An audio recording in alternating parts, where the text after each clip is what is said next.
Pessoal, vou pôr a lista de presença mais uma vez, para que todos possam, então, para ter certeza, né, de que os alunos presentes possam assiná-la. Olha aí, tá? Então, tá aí a listinha de presença. Tratando hoje, então, do caderno 4, módulo 17, caderno 4, módulo 17, desertificação, tá? Eu gostaria que o Google nos desse a oportunidade de mudar o plano de fundo, só que colocar um plano de fundo com uma imagem que nós escolhêssemos, né? Não essas imagens pré-fabricadas ridículas que ele mandou aqui, por exemplo. Ah, fica parecendo aquela coisa meio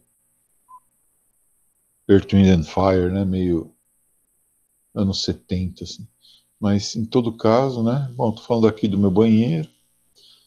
Não, tô falando aqui da porta do meu trailer. Quer dizer, é ridículo isso, né? Não tem cabimento o Google fazer isso com a gente, mas tudo bem.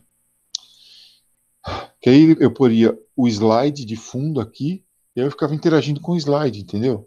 Ah, aqui tá falando tal coisa, tal. Mas tudo bem, talvez no futuro. Vamos começar? Vamos começar a apresentar então. Compartilhar a nossa tela, para que vocês tenham acesso aí aos dados, à apresentação sobre a questão da desertificação, né? Que é uma questão premente, viu? Inclusive no Brasil. No Brasil tem duas áreas que estão se desertificando rapidamente. Uma delas, aí, representando mais ou menos 67% da área sob risco de desertificação do Brasil, é a Caatinga, né? Que é o nosso domínio semiárido. Mas também tem risco de desertificação no Cerrado e principalmente lá no sul do Brasil, lá em Santa Maria, né? Aquele solo ali da campanha gaúcha, também está passando por um intenso processo de desertificação. Vamos ver aí as informações sobre isso, então. Caderno 4, módulo 17, a desertificação. Olha esta árvore aqui, que judiação, né? Parece um cedilha a árvore. Bem, do lado ali o agricultor. O que é então desertificação? Eu coloquei para vocês uma definição clássica, né? Tá? Em que o solo se transforma em deserto. Olha aqui, ó. Solo transformado em deserto. Duas formas. A ação do homem, geralmente através do manejo inadequado do solo, tá? Manejo inadequado. O solo precisa de descanso, o ser humano não dá descanso. O solo tem que permanecer com a cobertura original para poder se manter, o ser humano vai lá e tira a cobertura original. Ou um processo natural. Esse processo natural, às vezes, ele pode ser acelerado pelo homem, né? Como é o caso, por exemplo, do Mar de Aral, onde se formou um grande deserto, onde havia um mar, né? Pelo processo lá de salinização, inclusive, tá? Ou mesmo na região do Sahel, que é a zona de expansão lá do deserto do Saara, no limite entre a África branca e a África negra, tá? Entre a África saariana e a África subsaariana, tá? Nesse processo, então, olha lá, a vegetação vai se reduzindo. E se eu não tenho vegetação, eu não tenho renovação de material orgânico, eu não tenho retenção de água pela raiz da planta ou pela folha, né? A redução da velocidade da água também não acontece. Quando acontece alguma precipitação, algum tipo de chuva, ela é rapidamente absorvida pelo solo e acaba não alimentando ali cursos d'água, rios, pessoas, etc. Tá? O solo vai perdendo suas propriedades, se tornando infértil. Então você já não consegue mais produzir nada. E quando o substrato do solo, quando o subsolo é arenoso, como nós dizemos, podzólico, né? Acontece alguma coisa pior, que é aquela a desertificação mesmo, arenitização do solo. E se esse solo ainda tiver muitos sais, piorou, porque além da desertificação e da arenitização, que é o aparecimento da areia do subsolo para o solo, com a retirada da camada superficial, eu ainda tenho o problema da salinização.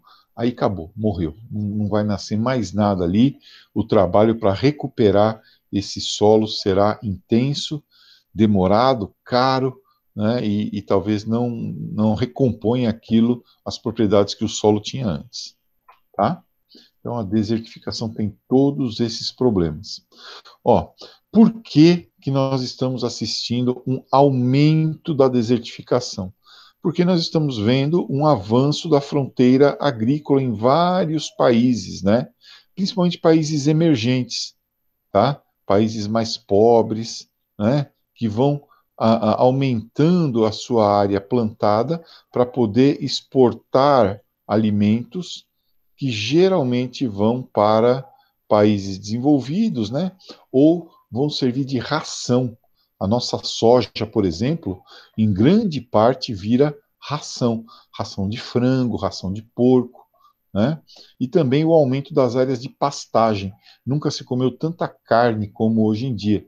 Então, o aumento das pastagens também colabora para esse processo de desertificação através da retirada da vegetação nativa. Oeste da América do Sul somos nós, tá? Cerrado, né? O Oriente Médio, também pela falta de água, o sul da África, a China, pelo manejo inadequado, sudoeste dos Estados Unidos, então aqui, ó, Austrália e sul da Ásia. Olha quantas áreas estão se desertificando hoje, né? Por conta desses fatores que eu expliquei para vocês, tá? Em alguns lugares, como aqui o deserto do Saara, que é o maior deserto do mundo,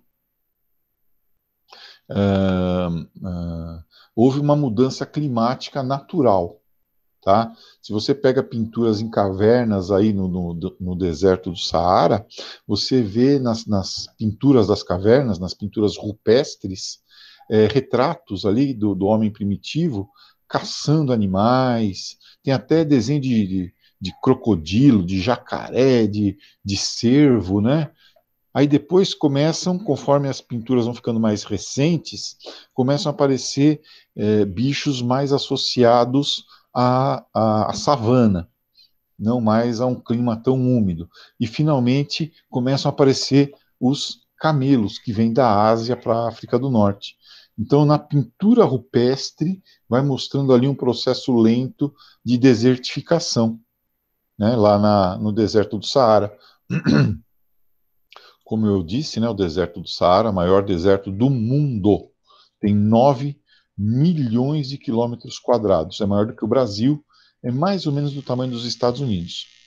Aqui na Líbia, que é um país da África do Norte, assim, que está passando por um processo dramático de mudança política também, nós temos, em outros lugares também, né, os oásis, que são a prova que já teve água nessas regiões.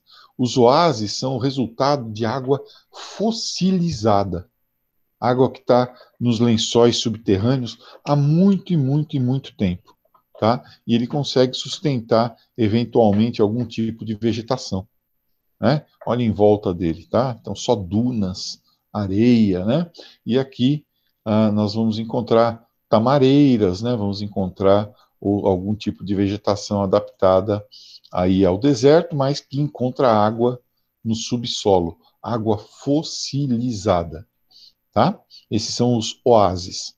É interessante perceber que nos oásis, assim, você pega um mapa da África de população, em torno dos oásis, você tem, sei lá, 2.000 habitantes por quilômetro quadrado no oásis. Aí você saiu do oásis, que é o deserto, né? Você passa para meio habitante por quilômetro quadrado. Tá? Então, é de um extremo a outro, né? De um vazio demográfico para um formigueiro humano. Né? Porque a água é vida, né? O homem está sempre atrás de água. Tá? Áreas degradadas. Faltou um negócio aqui, peraí. Esses negócios à noite. degra, eita, degradadas pela agropecuária, né? Então, áreas degradadas pela agropecuária, certo? É um negócio também, você tem a vegetação original, aí você arranca a vegetação original, né, para colocar pasto, tá? Isso é complicado, você acaba perdendo áreas importantes aí que se transformam em desertos, tá? Então, áreas degradadas, aqui também, degradadas por pastoreio e degradadas por irrigação, né? Então, pecuária, certo? Uma agricultura de sequeiro, que é um tipo de agricultura de climas mais secos, que não absorve água, não retém água. A água passa direto por ela. Então, a cultura de arroz, por exemplo, né? O arroz de sequeiro, né? E também o algodão, etc. Áreas degradadas pelo pastoreio e águas utilizadas para irrigação, como essa aqui, ó. Isso aqui era um mar, ó, o mar de Aral. Né? Olha que bonito. Tá? Agora vamos ver o mar de Aral hoje em dia. Eita, olha o mar de Aral. Em 1957 ele tinha 66.500 quilômetros, né? E agora ele tem 26 mil quilômetros apenas. Os navios encalhados no meio do deserto, né? Um negócio esquisito pra caramba aqui. Isso aqui é um porto, né? Tá? Por que que acabou essa água toda aí? Por conta da utilização dos rios que abasteciam o mar de Aral, né? O desvio da água desses rios, o Amudária e o Sirdária, para a irrigação de algodão, né? E aí, o que era um mar virou deserto, né? O que era mar virou deserto, tá? Então é um desastre ecológico de proporções enormes, mas que também nos serve de lição, né? A gente tem que aprender com essas lições aí. Se você não respeita a natureza, ela se defende, né? Ela se defende, tá? A famosa teoria lá do James Lovelock, a hipótese Gaia, né? Tá? Então, como aconteceu lá, o solo foi ficando estéril, né? Ele foi perdendo a sua fertilidade natural. Ali foi por conta do manejo inadequado da água nos dois rios tributários que abasteciam aquela região, tá? Olha lá. Florestas, plantações também, você que usava aquela área para plantação já não pode mais. As chuvas vão diminuindo porque não tem evaporação, tá? Os moradores vão se retirando e aí o que era apenas o que estava se desertificando vira uma área anecúmena. E para onde vão essas pessoas? Para onde tem a água e aumenta a pressão sobre os recursos hídricos, né? Dizem que talvez, né, uma das explicações para o aparecimento da civilização egípcia é que esse pessoal que foi vendo o deserto do Saara aumentar foi se recolhendo, foi se mudando lá para a região do Rio Nilo, né, e ali começou o processo de estabelecimento dos primeiros egípcios, né, tá? Mas de qualquer forma isso produz, derrubei meu celular aqui. De qualquer forma, isso vai produzir um estresse hídrico tremendo sobre essas áreas, né? Ou então, outra coisa que é muito ruim é você trazer água de outros biomas. Aí você desloca a água de um bioma para o outro. Isso também é complicado, né? Você ficar deslocando água de um ecossistema para o outro, tá? Porque os ecossistemas estão em equilíbrio, né? Bom, as principais consequências sociais, econômicas e culturais. Ó, cuidado que tem questão sobre isso lá na apostila de vocês, né? Primeira coisa, se você reduziu a oferta de alimento, vai ter fome, né? Segundo, se você não dá condição para o agricultor ficar, tem deslocamento demográfico. E aí o cara vai, por exemplo, para uma cidade. E chegando numa cidade, ele não consegue se inserir naquela sociedade, né? Ele demora para arrumar emprego, ou aceita empregos precários, tá? Produzindo aí uma redução significativa do ganho dele, tá? Então, aqui, redução na oferta de alimentos. Também, custo de recuperação dessa área degradada, como eu falei, é um custo elevado e um tempo bastante significativo para fazer essa recuperação, certo? A fauna também se modifica, né? Você acaba tendo uma fauna extremamente específica, né? Então, onde tinha tudo quanto era bicho, você passa a ter escorpião, cobra e rato, e lagarto, né? Então, você vai perdendo biodiversidade, perdendo capacidade reprodutiva daquele meio ambiente, por conta dessa degradação aí, da desertificação, né? Aqui, o deserto do Saara, eu coloquei essa imagem específica, porque parece que ele é só areia, né? Mas tem algumas áreas do deserto do Saara que tem rochas também, tá, pessoal? Ó, são os regs, tá? Então, o deserto do Saara tem duas partes. Tem os regs, que são essas partes rochosas, e tem os ergs, que são as áreas arenosas, tá? Regs e ergs. Reg, rocha, erg, areia, tá? Então, essas areias formam dunas, né, que vão mudando de lugar conforme o vento, né, vai passando. Bem, aqui no Brasil, né? No Brasil, como eu falei, três hotspots, né? Três áreas de biodiversidade, três biomas que estão passando por um processo bastante duro de desertificação. Um deles, como eu falei, é a Caatinga, o outro, o Cerrado, e o terceiro, o sul do Brasil, lá em Santa Maria, né? Isso aqui, ó, tudo isso aqui, até aqui atrás era um açude, né? Uma represa, né? Só que com a seca, olha o que vai acontecendo, tá? Esse solo rachado, pedregoso, né? Então, nós temos aqui áreas de clima semiárido, caatinga, sertão nordestino, tá? Qual é a solução que a gente quer dar para isso? Fazer a transposição das águas do Rio São Francisco, né, para essa região, o que talvez seja arriscado, né? Os impactos ambientais sobre o Rio São Francisco e seus afluentes talvez sejam maiores do que aqueles que a gente imagina, né? O subúmido seco que ele se refere é a região ali do Cerrado, entre o norte de Minas, Goiás, né? Aquele pedaço lá, tá? Então, ó, Nordeste brasileiro e Norte de Minas. Norte de Minas a partir de Montes Claros, mais ou menos, tá? Qual é a grande questão? Queimadas, né? Queimadas indiscriminadas para plantação ou para pasto. Isso acaba diminuindo a área de vegetação nativa, acaba expondo o solo e acaba provocando a sua desertificação. Coisa que nós vimos aí há um mês e meio, lá no Mato Grosso do Sul, no Pantanal e na Amazônia, né? Tá?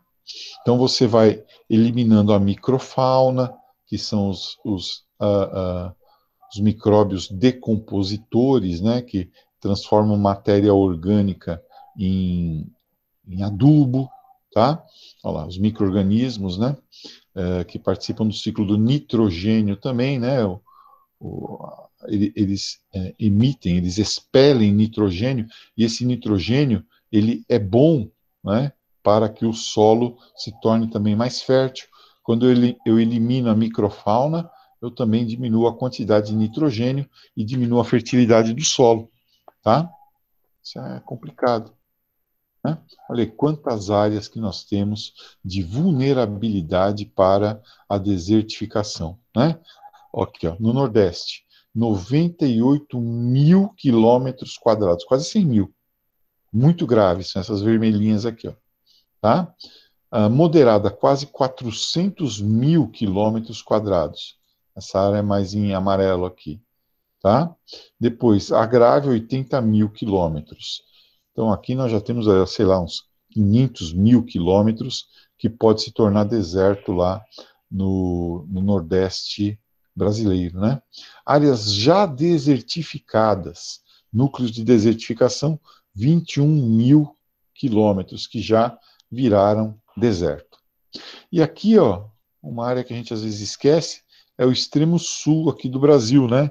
O sudoeste ali do Rio Grande do Sul, região da Campanha Gaúcha. Se precisar lembrar, lembra de São Borja, terra de Getúlio Vargas, e lembra do Alegrete. Eles não falam de Alegrete, eles falam do Alegrete, né? Também aí onde mora a gauchada, é um lugar onde, por manejo inadequado do solo, né, um solo que precisa descansar, a agricultura intensiva, principalmente de soja, não permite isso, também a agricultura de fumo, né, de tabaco para virar fumo, também não permite esse descanso, agravando o processo de desertificação. Então, nós temos no Brasil também áreas que estão se desertificando rapidamente, né? Áreas que estão se desertificando rapidamente. Bem, pessoal, agora eu preciso passar uma longa lição de casa para vocês. Vejam que eu arregalei meus olhos de zorro. Isso significa que vem bastante lição aí, né? Além dos exercícios sobre desertificação, que são os exercícios que tem aí o número 3, né? Aqui, ó. Eu vou pedir para vocês, daqui até segunda-feira que vem, hoje é quarta, né? Daqui até segunda-feira que vem, o resumo do restante do capítulo, né? A partir da parte das chuvas ácidas, que vocês não fizeram ainda. Então, o resumo que começa na página 253, ó, tá ficando gravado aqui, ó. Tá vendo? Tá gravando aqui. Da página 253 até... Faz um pouquinho por dia. Da página 253 até a página que nós estamos vendo hoje, é o deserto do Saara, Mar de Aral, até a página 265. Da 253 a 265, tá? São os outros temas que a gente ainda não fez o resumo. Além dos exercícios sobre desertificação, que são os exercícios que tem... Deixa eu ver aqui, ó. Quais são eles, né? A atividade 4 não... em casa, assim, ó, o em casa número 4, da página 273. Em casa número 4, da página 273. E o rumo ao ensino médio número... O rumo ao ensino médio número 3. Não, já foi, né? Então, é o rumo ao ensino médio número 4. Rumo ao ensino médio número 4 e o em casa número 4, e o principal é esse resumão gigante, leitura, aquilo que vocês aprenderam com o professor Wesley, né? Leitura, pegar o que é de mais importante e passar para o caderno, um pouco por dia, da página 253... Até a página 265, né? Eu vou falar aqui para você, até 265, isso, até 265. Porque o último assunto, que é o problema da água, nós não explicamos ainda, né? É o nosso último tema, tá bom? Então hoje é quarta, aproveita hoje, quarta, quinta, sexta, sábado, domingo, dá para fazer aí e mandar para mim pelo WhatsApp ou por e-mail essa lição, tá bom? Nicolas, já mudei sua nota, tá? Daqui a pouquinho aí eles vão mandar, qualquer dia desses, a escola vai mandar o seu novo boletim. É isso, tá bom? Alguma dúvida, pessoal? Tudo bem? Qualquer coisa podem mandar também por... Dúvidas por WhatsApp, por e-mail, que eu respondo, tá? Tá. Tchauzinho, até segunda. Professor, tá conseguindo ouvir? Tchau, Oi? Tchau, professor. Tchau, fiquem com Deus. Voz de sono, hein? Gente, café, chimarrão, chocolate quente, pão, manteiga, vamos lá. Tá conseguindo Tchau. me ouvir?